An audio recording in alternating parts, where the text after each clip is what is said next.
नमस्ते, मैं doctor Sunil Pawar, gastroenterologist और लिवर स्पेशलिस्ट विमान नगर पुणे यहाँ पे प्रैक्टिस करता हूँ। यह चैनल मैंने पेट के संबंधित बीमारियों की जानकारी के लिए बनाया है।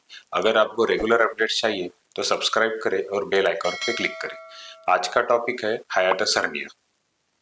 तो पहले हम जानेंगे वहाँ की एनाटॉमी या शरीर रचना कैसी होती है। डायफ्राम नाम की एक मसल है जो स्टमक और चेस्ट इनके बीच में होती है।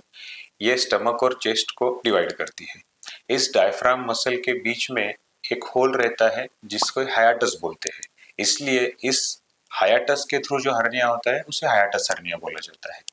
हाइएटस हर्निया में स्टमक का कुछ पार्ट हाइएटस यानी उस ओपनिंग से चेस्ट में शिफ्ट होता है। अब हम जानेंगे हाइएटस हर्निया के रीजन क्या है। हाइएटस हर्निया जनरली मसल वीक होने के बाद होता है। जैसे कि ओल्ड एज में मसल वीक होते हैं तो हाइएटस हर्निया होने के चांसेस ओल्ड एज में ज्यादा रहते हैं। सेकेंड, अगर कोई बर्थ डिफेक्ट के वजह से हाइएटस बड़ा है, डायफ्राम का ओपनिंग बड़ा है या उधर कुछ डिफेक्ट है, उसके वजह से भी हाइएटस हर्निया होता है। अगर किसी व्यक्ति में पेट का प्रेशर बार बार ज्यादा होता है, जैसे कि फेफड़ों की लंग्स की बीमारियां रहती है जिसमें व्यक्तियों को काफी महीनों सालों तक खांसी रहती है, उन लोगों में भी हाइएटस हर्निया की शक्यता ज्यादा होती है। अगर कोई ओबेस व्यक्ति है, मोटापा जिसमें है, उसके वजह से भी पेट का प्रेशर बहुत बढ़ता है और स्टमक चेस्ट में शिफ्ट होकर हाइएटस हर्निया होने की रिस्क ज्यादा रहती है। प्रेगनेंसी में भी हाइएटस हर्निया होने की रिस्क ज्यादा रहती है। अब हम जानेंगे हाइएटस हर्निया के टाइप्स क्या होते हैं। हाइएटस हर्निया का सबसे कॉमन टाइप है जिसे स्लाइडिंग हाइएटस हर्निया बोलते हैं, जिसमें स्टमक सीधे ही ऊपर आता है, जिसमें फूड पाइप और स्टमक का जो जंक्शन है वो चेस्ट के अंदर शिफ्ट होता है। सेकेंड टाइप है जिसमें फूड पाइप और स्टमक का जंक्शन डायफ्राम के उधर ही रहता है बट स्टमक साइड से चेस्ट में आ जाता है। थर्ड टाइप में ये दोनों कंबाइंड रहते हैं जिसमें गैस्ट्रोइसोफेजियल मतलब स्टमक और फूड पाइप का जंक्शन भी चेस्ट में ऊपर चला जाता है और स्टमक भी साइड से इसोफेगस के बाजू में ऊपर चला जाता है।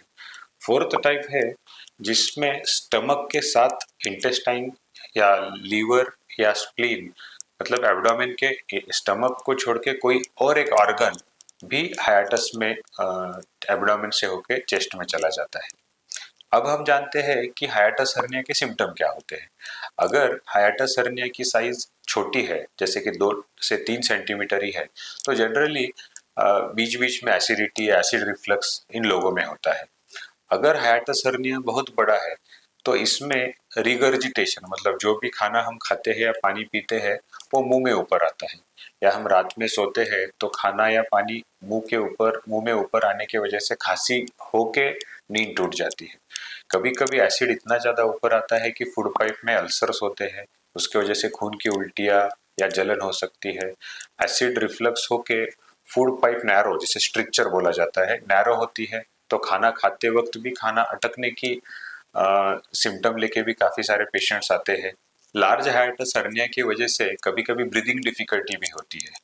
हाइएटस हर्निया की वजह से रिफ्लक्स होके कभी कभी चेस्ट पेन इतने जोर से होता है कि पेशेंट को लगता है हार्ट अटैक है, पेशेंट इमरजेंसी में जाता है, कार्डियोलॉजी कंसल्टेशन करता है। इसलिए हाइएटस हर्निया का डायग्नोसिस होना और उसका ट्रीटमेंट होना बहुत इंपॉर्टेंट है।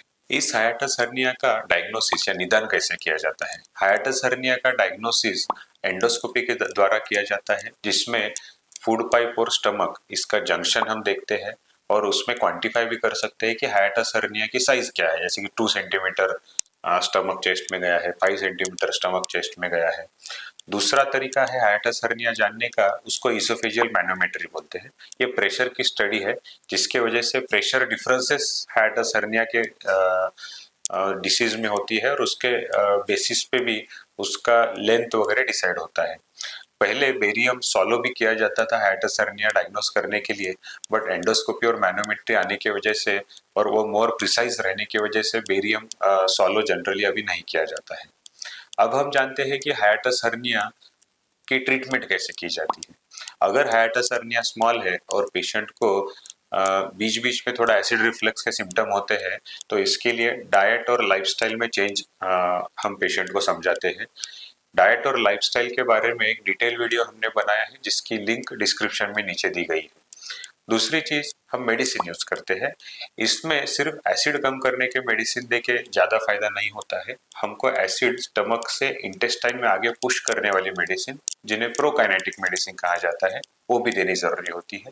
उसके साथ ही एक लिक्विड या सिरप आता है जो कि खाने के बाद हम पेशेंट्स को जनरली लेने को बोलते हैं।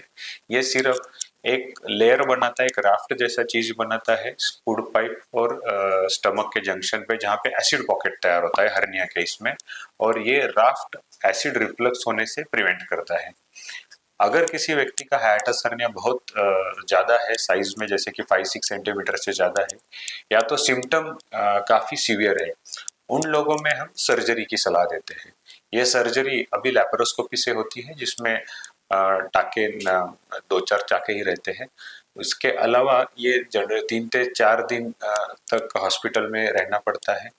इसमें स्टमक को नीचे पुल किया जाता है और जो हाइएटस है उसको भी टाइट किया जाता है, स्टमक को ही रैप करके उसका में एक रैप तैयार किया जाता है।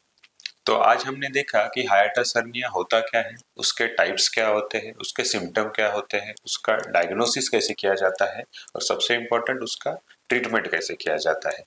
अगर आपको हाइएटस हर्निया के बारे में कोई भी क्वेश्चन है तो कमेंट बॉक्स पे जरूर लिखें, उसका उत्तर देने का प्रयास मैं करूंगा। धन्यवाद।